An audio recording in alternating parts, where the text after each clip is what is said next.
The soft morning light filters through the stained glass windows of a small church, casting vibrant patterns on the stone floors.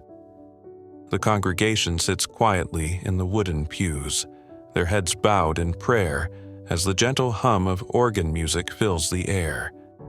The scent of incense mingles with the crispness of a late autumn morning. At the altar, Father Andrew, a middle-aged priest known for his steady demeanor and kind heart, leads the service. He's been at this parish for over a decade, earning the trust and affection of his flock through his thoughtful sermons and warm presence. Just as the prayers reach a solemn pause, a rustling sound from the back of the church catches everyone's attention. Heads turn, and gasps ripple through the room as a dog, damp from the morning dew, pads down the central aisle. Its fur is unkempt, its movements deliberate yet unhurried.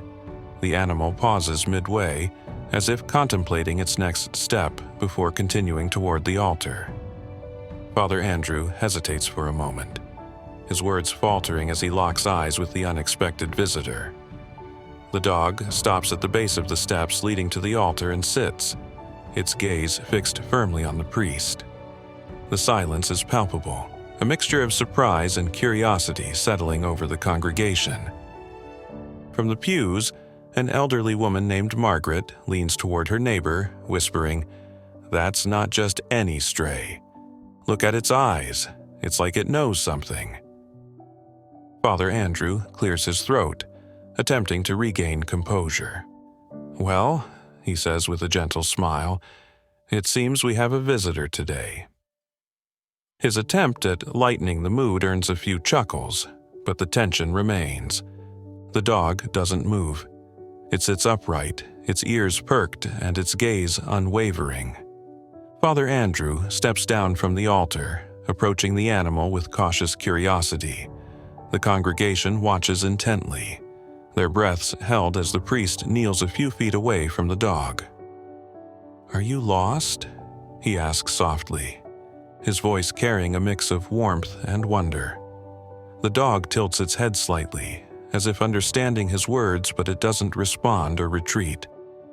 Instead, it leans forward, nudging its nose against the edge of Father Andrew's robe. The priest's brow furrows. He senses something unusual in the dog's behavior, an urgency, almost a plea.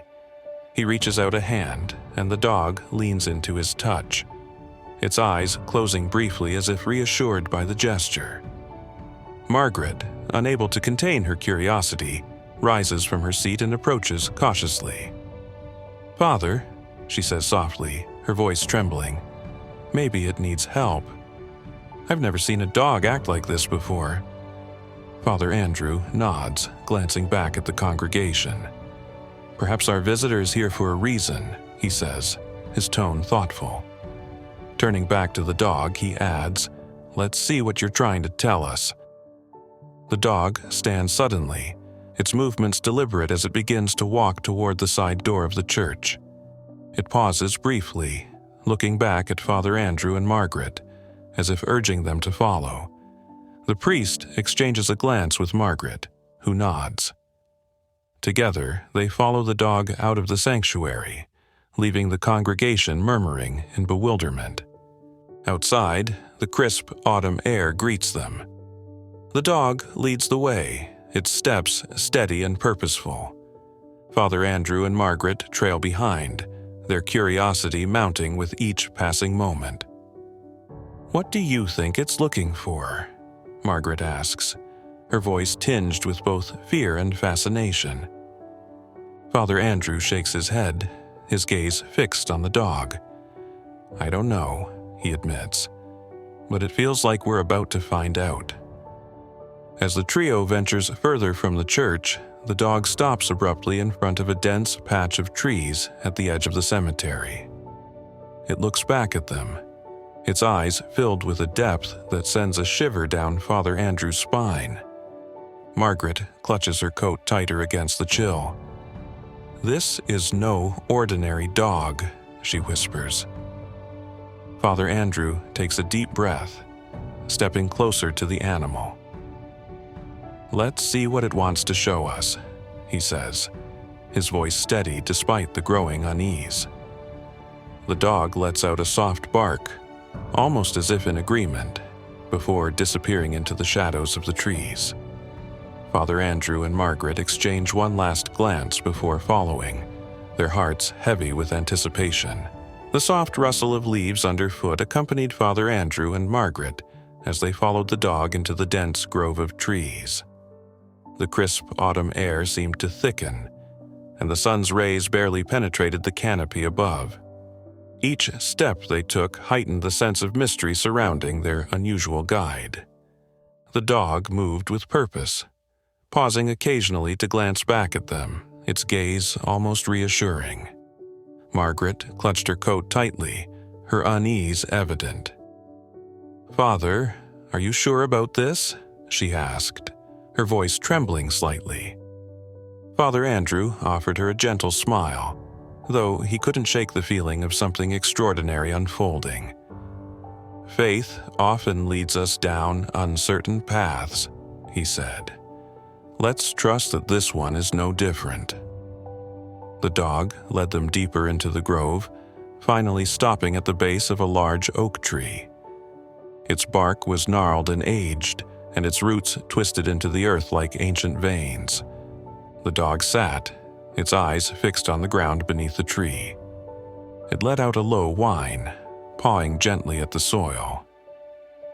Margaret hesitated, glancing nervously at the priest. "It's digging," she said softly. "What do you think it's trying to show us?" Father Andrew knelt beside the dog, his hand resting lightly on its back. "I don't know," he admitted, "but I think we're meant to find out." He began brushing away the top layer of soil with his hands, the damp earth cool against his fingers. Margaret hesitated before joining him, using a nearby stick to carefully scrape away the dirt. The dog watched intently, its body tense but calm, as if aware of what lay beneath. After several minutes of digging, Margaret's stick struck something solid. She froze, her breath catching in her throat. "There's something here," she said, her voice barely above a whisper. Father Andrew's fingers worked quickly, clearing away more of the soil to reveal the edge of an old wooden box. The wood was weathered and splintered, its once polished surface dulled by years beneath the earth. With a cautious glance at Margaret, he lifted the box from its resting place and set it gently on the ground. The dog let out a soft bark, its tail wagging slightly as if encouraging them to proceed. Father Andrew carefully opened the lid, revealing the contents inside. The box was filled with aged papers, a tarnished crucifix, and a small leather-bound journal. The scent of old parchment mingled with the earthy aroma of the grove. Margaret leaned closer, her eyes wide. "What is all this?" she asked, her voice a mix of awe and confusion. Father Andrew picked up the journal, its leather cover worn and fragile. As he opened it, the pages crackled softly, the faded handwriting barely legible. "It looks like a diary," he said, scanning the first few entries. "But whose?" The entries were written in an old-fashioned script, detailing the life of a man named Elias, who had once been a priest in the very same church. Father Andrew's brow furrowed as he read aloud, "I have buried my truth here, beneath the oak that stands at the edge of the Lord's ground. May it remain hidden until the day it is meant to be found." Margaret shivered, her unease growing. Why would a priest hide something like this? What truth was he talking about? Father Andrew flipped through the pages, his heart racing as he pieced together Elias's story. The journal detailed the priest's struggle with guilt over a decision that had divided the congregation many years ago. Elias had hidden the journal and the box as a way of preserving the truth, hoping that someday it would bring clarity and healing to the community. It seems Elias believed this was the only way to protect the church. Father Andrew said softly. He wanted the truth to come out, but only when the time was right. Margaret's gaze shifted to the dog, which now lay quietly beside the box. And you think this dog was sent to show us? Father Andrew nodded, his faith unwavering. It's more than coincidence, he said. This is divine intervention. The dog's soft whine drew their attention back to the box. Beneath the papers, they discovered a small key, its metal tarnished but intact. Father Andrew held it up, the sunlight catching on its surface. A key, he murmured. But to what? The question hung in the air, heavy with anticipation. Margaret's gaze flicked between the priest and the dog, her thoughts racing. If Elias hid this box, maybe he hid something else too, she suggested. Something this key unlocks. Father Andrew nodded, his determination growing. Then we must find it, he said. Whatever Elias left behind, it's time for it to come to light. The dog stood, its tail wagging as it began to lead them back toward the church. Father Andrew and Margaret followed, the weight of the discovery pressing heavily on their hearts. Whatever lay ahead, they knew they were stepping into a story much larger than themselves, one that had waited years to be revealed. The sun was beginning to dip below the horizon as Father Andrew and Margaret returned to the church, the dog leading the way with quiet determination. The congregation had long since dispersed, but the air inside the sanctuary still carried the weight of earlier events. Shadows stretched across the stone floor, their patterns fragmented by the fading light filtering through the stained glass windows. Father Andrew placed the wooden box on a table near the altar, his fingers brushing over the worn surface. The key they had found rested beside it, its tarnished metal catching the flicker of a nearby candle. Margaret stood close by, her unease tempered by a growing sense of purpose. "What do you think this key unlocks?" she asked softly, her voice echoing in the quiet space. Father Andrew shook his head, his eyes fixed on the box. If Elias left this journal and this key, then whatever it unlocks must be connected to the truth he wanted preserved. But we need to find it. The dog let out a soft bark, breaking the silence. It had settled by the base of the altar, its nose pointing toward the floor as though drawing their attention. Father Andrew frowned, kneeling beside it. "You've been leading us all day," he murmured. "What is it now?" As if in response, the dog nudged its nose against the stone floor. Margaret stepped closer, watching as Father Andrew ran his fingers along the edges of the altar's base. His hand paused when he felt a slight indentation, barely noticeable but unmistakably there. "There's something here," he said, his voice tinged with wonder. He retrieved a small crowbar from a nearby cabinet and began to pry at the stone. With a soft groan, the slab shifted, revealing a hidden compartment beneath the altar. Margaret gasped, her hands flying to her mouth. "Elias hid something here," she whispered.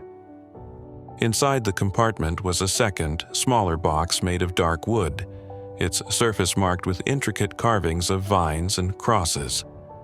The lock on the front was old but intact, the perfect match for the key they had found earlier. Father Andrew's hands trembled slightly as he picked up the box and placed it on the table beside the first. He hesitated for a moment, glancing at Margaret and the dog. "This feels sacred," he said softly, "like we're stepping into something holy." Margaret nodded. "Open it," she urged. "If it's been hidden for so long, it's time for the truth to come out." Father Andrew inserted the key into the lock, turning it with a quiet click. The lid creaked as he lifted it, revealing the contents inside. At first glance, the items seemed simple. A bundle of aged letters, a silver medallion etched with a dove, and a folded parchment sealed with wax. He picked up the letters first, carefully unfolding one to reveal the familiar handwriting of Elias. The words were faded but legible, filled with sorrow and confession. The letters detailed a decision Elias had made during his time as priest, one that had divided the congregation and left him burdened with guilt.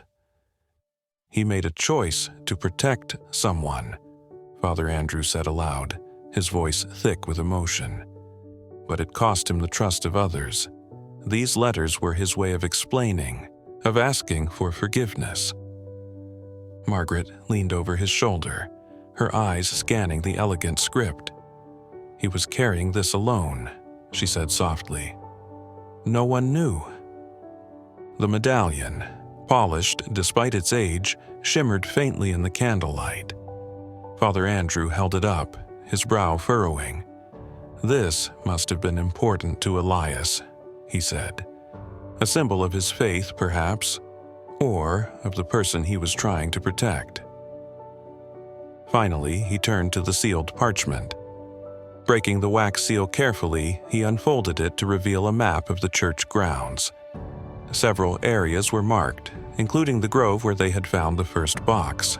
But one marking near the cemetery stood out, circled with the words, "The truth is here." Margaret's breath caught. "It's not over," she said. "There's more to find." The dog, as if understanding, stood and began pacing near the doorway, its body language urgent. Father Andrew looked down at the map, his heart racing. Whatever Elias hid in the cemetery, it must be the final piece of his story, he said. "We have to go." Margaret nodded, her resolve matching his. Together, they gathered the items from the box and followed the dog into the night, the cool air and moonlight guiding their way. The truth, buried for decades, was closer than ever to being uncovered. The night air was crisp, and the faint glow of the moon illuminated the path as Father Andrew, Margaret, and the dog approached the cemetery. The map, clutched in the priest's hand, guided their steps, its markings leading them to an area near the edge of the grounds. The dog moved with purpose, pausing occasionally to glance back at them, as if ensuring they were still following.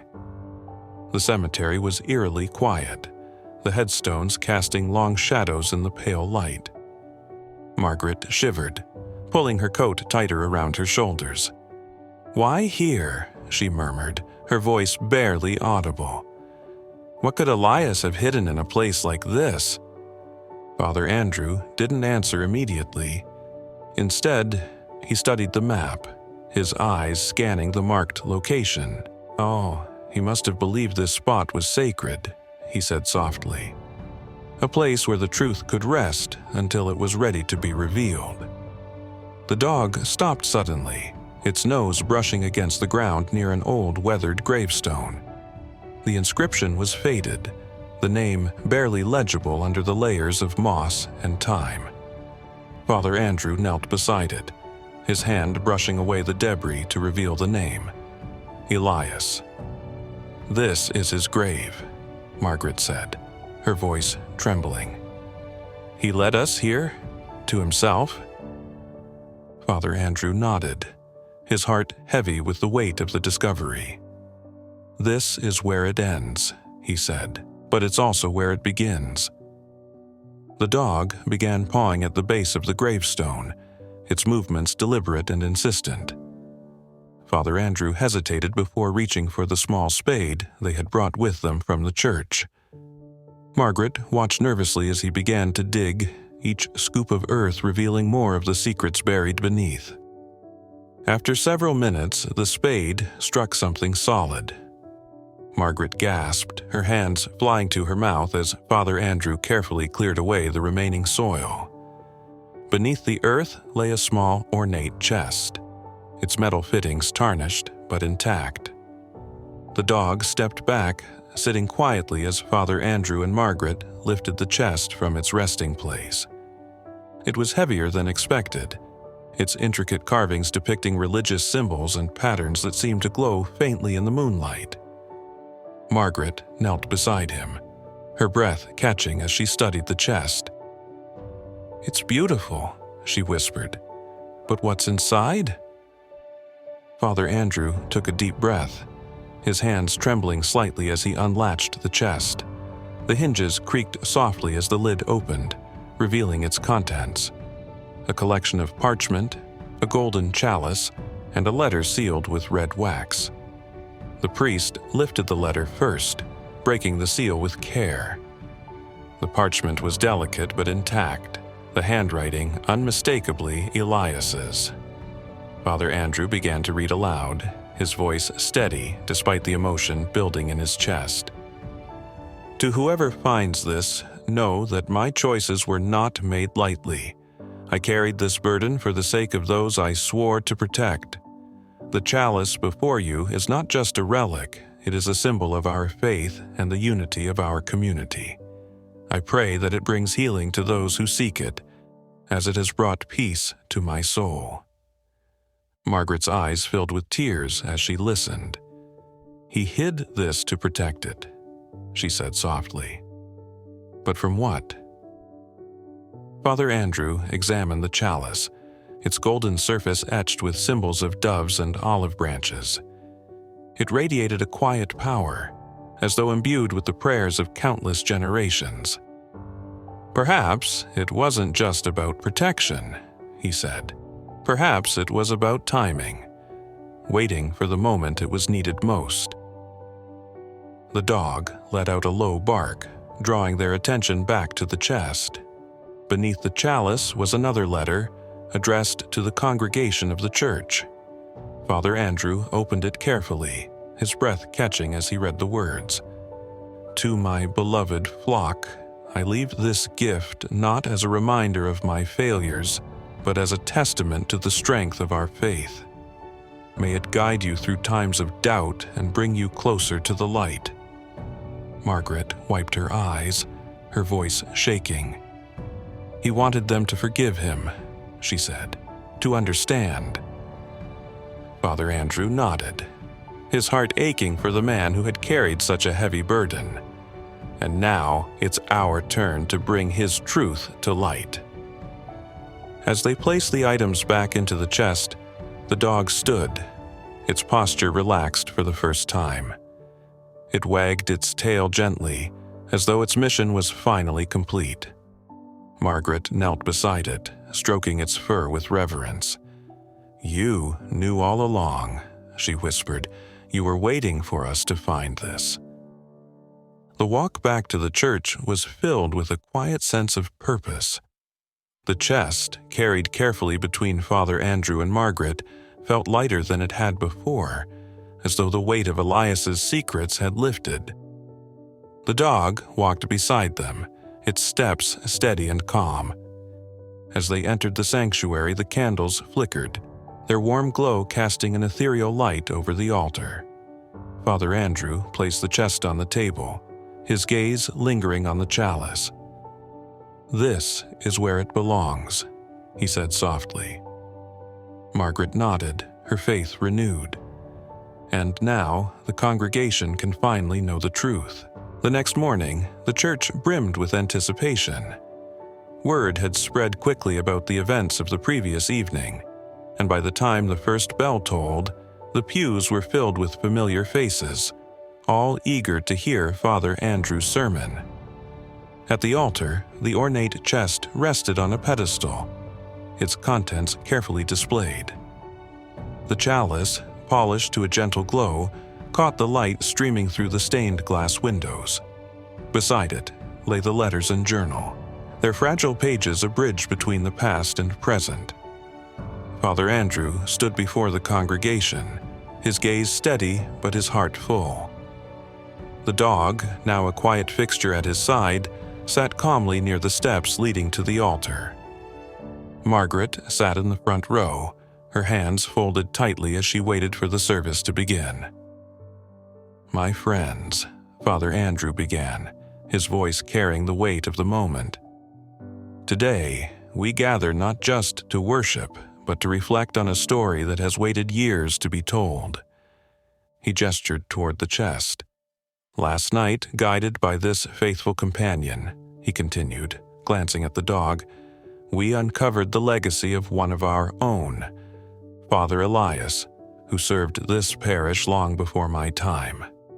Murmurs rippled through the congregation, a mix of surprise and curiosity. Father Andrew held up the letters, his tone softening. Elias carried a burden, a decision he made to protect someone dear to him, but one that left him isolated and misunderstood. These letters reveal his struggle, his faith, and his hope that one day his truth would bring healing to this community. He paused, allowing the weight of his words to sink in. The chalice you see here, he continued, his voice steady, is more than a relic. It is a symbol of unity, of faith that transcends generations. Elias entrusted it to us, believing it would bring light in times of darkness. Margaret wiped her eyes, overcome with emotion. Around her, the congregation sat in rapt silence, their faces reflecting a mix of reverence and awe. The dog let out a soft whine, drawing a smile from several children seated nearby. Father Andrew stepped closer to the chest, his hands resting lightly on its edge. Elias's story reminds us that faith is not about perfection, he said. It is about resilience, forgiveness, and the courage to seek the truth. Today, we honor his memory by embracing the lessons he left behind. As the congregation rose to sing a hymn, the atmosphere shifted. What began as a routine Sunday service had become a moment of collective renewal. The voices that filled the sanctuary were strong and clear, carrying the weight of shared history and the hope of a brighter future. After the service, parishioners gathered around the chest, their questions and comments flowing freely. Children admired the chalice's intricate design, while adults marveled at the letters, their hearts touched by Elias's journey. Margaret stood beside Father Andrew, her expression one of quiet pride. "You've done something extraordinary," she said softly. "Elias would be proud." Father Andrew nodded, his gaze drifting to the dog. "I couldn't have done it without our guide," he said. The dog, as if understanding, wagged its tail and nuzzled his hand. As the crowd began to thin, the dog rose and walked toward the open doors of the church. It paused at the threshold, turning back to look at Father Andrew one last time.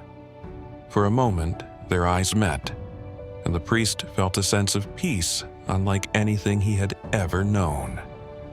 Then, without hesitation, the dog stepped outside, disappearing into the light of the morning sun. Margaret watched with tears in her eyes. "Do you think we'll see him again?"